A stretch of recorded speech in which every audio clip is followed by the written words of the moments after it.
Hello friends, मी doctor ज्योती Ganesh Pawar Ayurmantra clinic Pune येथून तुम्हा सर्वांचं अगदी मनापासून स्वागत करते आपल्याच चॅनलवर डॉक्टर ज्योती पवार्स आयुर्मंत्रा. निर्णय विषयावर इन्फॉर्मेटिव्ह व्हिडिओ मी नेहमीच तुमच्यासोबत शेअर करत असते. चॅनल ॲनालिटिक्सनुसार माझे जे व्हिडिओज आहेत ते विशेष करून स्त्रिया पाहतात ज्यांचं एज 35 to 45 आणि 50 आहे. त्यामुळे 40 मध्ये ज्या स्त्रियांना वेगवेगळे चॅलेंजेस फेस करायला लागतात त्यावर व्हिडिओ बनवणे हा माझा फेवरेट टॉपिक आहे. 40 मध्ये स्त्रियांनी नक्की कुठल्या अशा गोष्टी फॉलो कराव्यात ज्यामुळे त्यांचा हा काळ खूप सुंदररित्या पार होईल आणि त्यानंतरचा देखील सुखकर होईल. कारण 40 हे प्रत्येक स्त्रीच्या जीवनातलं मध्यांतर आहे, म्हणजेच इंटरवल आहे. त्यानंतर खरा क्लायमॅक्स सुरू होतो. त्यामुळे या दिवसांमध्ये आनंदी राहणं, पॉझिटिव्ह राहणं हे तिला खूप जास्त महत्त्वाचं असतं. परंतु याच वयामध्ये शारीरिक आणि मानसिक बदल देखील तिच्यात खूप जास्त होत असतात. त्यामुळे त्यावर ओव्हरकम कसं करायचं आणि पहिल्यापेक्षा जास्त चांगल्या पद्धतीने आपलं आयुष्य कसं जगता येईल, हे सगळे प्रॉब्लेम्स कसे दूर करता येतील, हे सगळं सविस्तर मी या व्हिडिओमध्ये तुम्हाला सांगणार आहे. तर त्यासाठी व्हिडिओ शेवटपर्यंत पाहत राहा. व्हिडिओला सुरुवात करण्यापूर्वी एक छोटीशी रिक्वेस्ट, जर तुम्ही माझ्या चॅनलवर नवीन असाल तर चॅनल सबस्क्राईब जरूर करा. कारण की काय होतं, व्ह्यूवर्स खूप जास्त दिसत आहेत परंतु अजूनही ते चॅनल सबस्क्राईब करत नाहीत.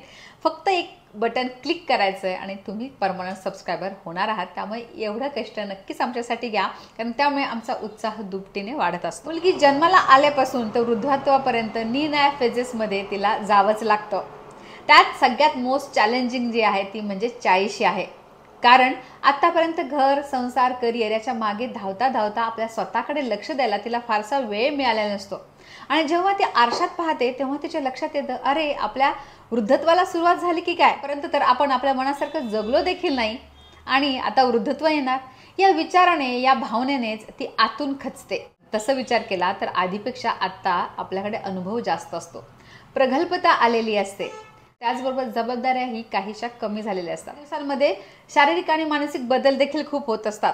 सगळ्यात पहिलं म्हणजे मेटाबॉलिझम स्लो होतं, म्हणजे पंचक्रिया मंदावते. याआधी आपण कधीही काहीही खाल्लं तरी ते शरीर पचवत होतं, परंतु आता तसं होत नाही.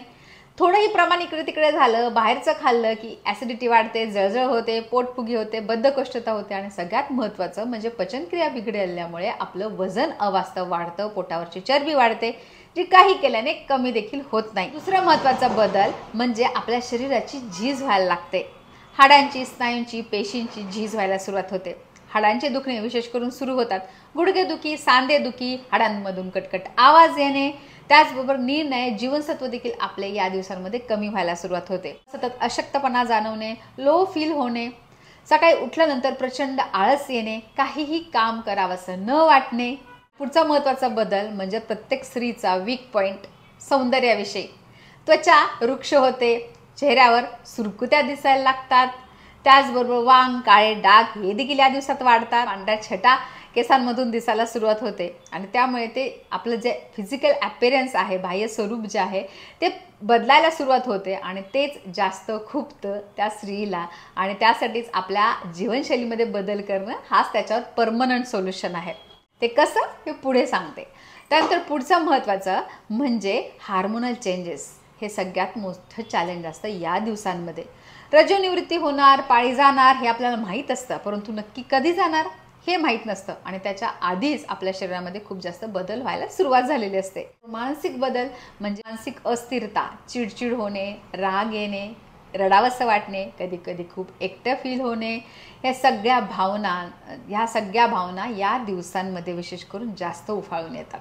काही प्रमुख बदल आहेत जे 40 मध्ये म्हणजे साधारण 38, 39, 40 आणि त्याच्या पुढील काही वर्षांपर्यंत हे सगळे बदल आपल्याला दिसत असतात किंवा हा त्रास आपल्याला होऊ शकतो. तर यासाठी 5 महत्त्वाच्या टिप्स मी तुम्हाला सांगणार आहे. त्या जर तुम्ही फॉलो केल्या तर नक्कीच ह्या तक्रारी दूर होतील आणि पहिल्यापेक्षा जास्त जोमाने तुम्ही काम करायला सुरुवात कराल. चला तर मग बघूयात की कुठल्या त्या टिप्स आहेत. तर सगळ्यात पहिली टिप म्हणजे सकाळी उठल्यानंतर डिटॉक्स ड्रिंक नक्की घ्या. आता डिटॉक्स ड्रिंक का घ्यायचं? आपलं वजन कमी करण्यासाठी, पोटावरची चरबी कमी करण्यासाठीच फक्त डिटॉक्स ड्रिंक घ्यायचं का? तर तसं नाही. मेटाबॉलिझम स्लो होतं, म्हणजे आपले जे अवयवांची कार्य करण्याची क्षमता देखील कमी होत असते. त्यामुळे त्यातली विषद्रव्य बाहेर काढणं गरजेचं असतं. त्यामुळे डिटॉक्स ड्रिंक जर घेतलं तर आपले kidney function, liver function, intestine हे सगळे चांगल्या रीतीने फंक्शन करायला सुरुवात होते. त्यांची चांगली कार्य करण्याची जो स्पीड आहे तो चांगला, त्यांची कार्यक्षमता वाढते आणि त्यामुळे आपलं वजन कमी व्हायला तर मदत होते आणि इतर देखील आजार आपल्याला होत नाहीत किंवा झालेले असतील तर ते नक्कीच नॉर्मलाइज करण्यासाठी हे मदत करतं. आता कुठलं डिटॉक्स ड्रिंक घ्यायचं, तसं तर वेगवेगळे डिटॉक्स ड्रिंक वेगवेगळ्या ऋतूमध्ये मी नेहमी सांगतच असते तुम्हाला. कुठलंही सुरू केल्यानंतर साधारण 1 महिना ते कंटिन्यू करा, त्यानंतर दुसरं घ्या. वेगवेगळे आपण बदल करत राहिले तर त्याचे फायदे आपल्याला होतील आणि आपल्याही लक्षात येईल की नक्की आपल्याला कशाने फरक पडतो. पण मी तुम्हाला सजेस्ट करेन की या दिवसांमध्ये तुम्ही आवळा ज्यूस नक्की घ्या. डिटॉक्स ड्रिंक म्हणून हे खूप जास्त महत्त्वाचं आहे आणि हे आत्ता सुरू केल्यानंतर थ्रूआउट लाईफ तुम्ही शेवटपर्यंत घेऊ शकता, कारण आवळा तेवढा गुणकारी आहे आणि त्याचे साईड इफेक्ट देखील काही नाहीत आणि सगळ्यांना तो सूट होणार आहे. काही तुम्ही उपाशीपोटी दुसरं कुठलंही डिटॉक्स ड्रिंक घेत असाल तर आवळा ज्यूस हा तुम्ही नाश्त्यानंतर, जर ऑफिसला जात असाल तर त्या आधी घ्या. जर तुम्हाला फ्रेश आवळे मिळत असतील तर 2 आवळ्याचा ज्यूस करा. जर फ्रेश मिळाले नाही तर मार्केटमध्ये चूर्ण देखील आहे, ज्यूस देखील आहे विदाऊट शुगर, तर तो तुम्ही कंटिन्यू घेऊ शकता, काहीच त्याचा प्रॉब्लेम नाही. त्यानंतर दुसरी महत्त्वाची टिप म्हणजे व्यायाम. सकाळी उठल्यानंतर डिटॉक्स ड्रिंक आणि त्यानंतर व्यायाम असा आपला क्रम असावा. त्यामुळे दुसऱ्या नंबरची टिप व्यायाम. तर आपल्या संपूर्ण शरीराला हालचालीची खूप जास्त गरज असते, त्यासाठीच आपलं शरीर बनलेलं असतं. शरीराचं रक्ताभिसरण वाढावं यासाठी देखील व्यायाम गरजेचा आहे.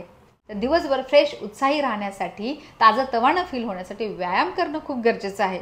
आता तुम्ही जिम, योग किंवा झुंबा काहीही करू शकता. काहीही शक्य नसेल तर चालण्याचा व्यायाम उत्तम आहे. 30 ते 45 मिनिट चालण्याचा व्यायाम नक्की करा. पण माझं एक पर्सनल सजेशन आहे की जरी तुम्ही झुंबा, जिम किंवा चालणं करत असाल तरीही 20 ते 30 मिनिट योगाला नक्की द्या, कारण 40मध्ये योगा तुम्हाला खूप जास्त फायदेशीर ठरतो. कारण त्यात ओंकार साधना, प्राणायाम, आसनं हे सगळं खूप महत्त्वाचं आहे तुमच्या मानसिक विकारांसाठी. विशेष करून आत्मविश्वास तुमचा वाढेल, सकारात्मकता तुमच्यात वाढेल, कारण या दिवसामध्ये तेही खूप जास्त महत्त्वाचं आहे.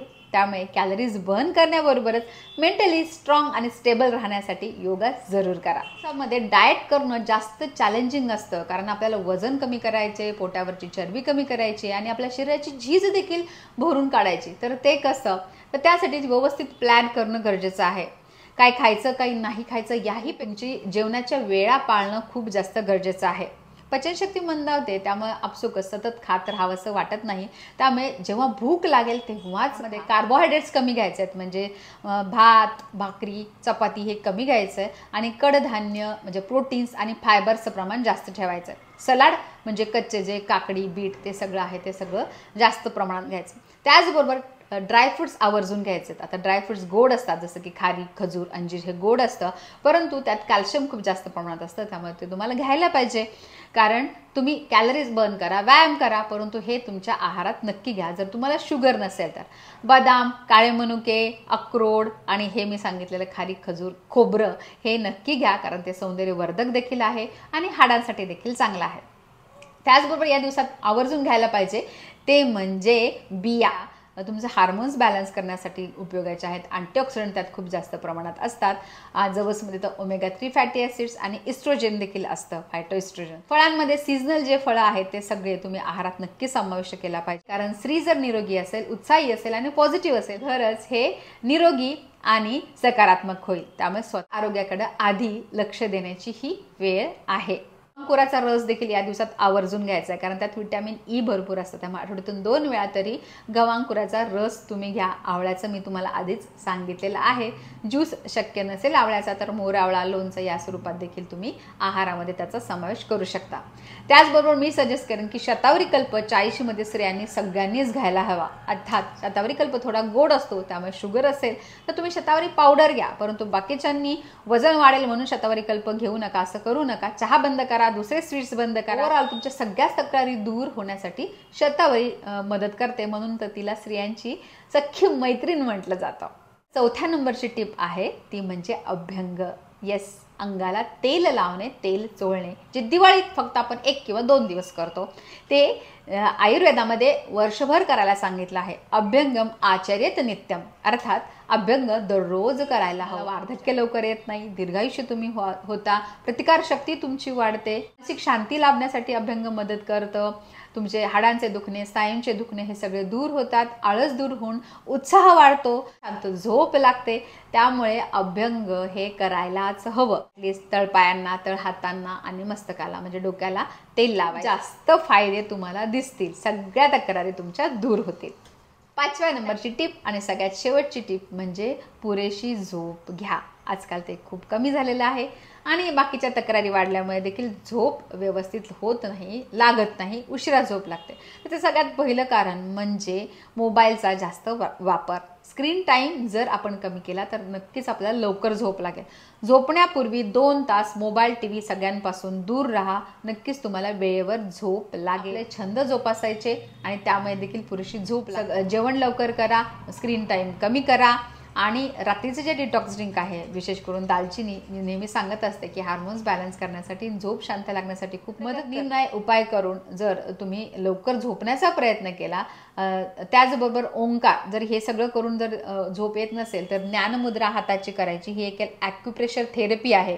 2 बोटं एकमेकांवर अलगद ठेवले या पद्धतीने आणि ओंकार येत असेल तर ओंकार म्हणा, लगेचच छान. 5 टिप्स तुम्ही फॉलो केल्या, प्रामाणिकपणे हे सगळं पाळलं, स्वतःसाठी केलं तर मी तुम्हाला चॅलेंज देऊन सांगते की तर तुमचं हे वय जे आहे, ही फेज जी आहे ती आधीपेक्षा जास्त सुंदर होईल, कॉन्फिडंट होईल, सकारात्मक होईल आणि त्यामुळे येणाऱ्या पुढचा काळ देखील तुमचा खूप चांगला. तुम्हाला कसा वाटला मला नक्की कळवा. आवडला असेल तर लाईक करा, जास्तीत जास्त लोकांपर्यंत हा व्हिडिओ शेअर करा आणि आमच्या चॅनलला सबस्क्राईब करा. भेटूयात लवकरच अशाच माहितीपूर्ण व्हिडिओसह. तोपर्यंत सर्वांनी काळजी घ्या आणि आनंदी राहा. धन्यवाद.